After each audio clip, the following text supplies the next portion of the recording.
আমি জেরুজালেমের কথা ভাবছি, সাথে অন্যান্য দেশের কথাও ভাবছি। পবিত্র এই জায়গার অধিকার সবাই চাচ্ছে।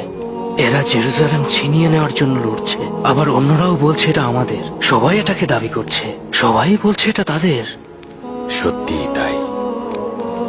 মানুষের চাওয়ার কোনো শেষ নেই, কিন্তু আল্লাহ শুধু তার বিশ্বস্ত বান্দাদেরই এই জায়গা দেবেন। এটা আল্লাহরই অঙ্গীকার। দুঃখ পেও না, শুধু ঈমান ধরে রেখো।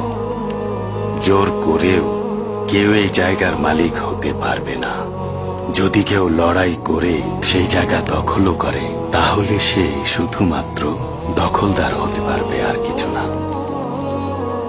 যারা এরকম কঠিন সময়েও নিজেদের রিপুকে দমন করতে পারে, জয় তাদেরই হয়। যে যত বেশি দয়াশীল হতে পারবে, এই পবিত্র ভূমি তারই।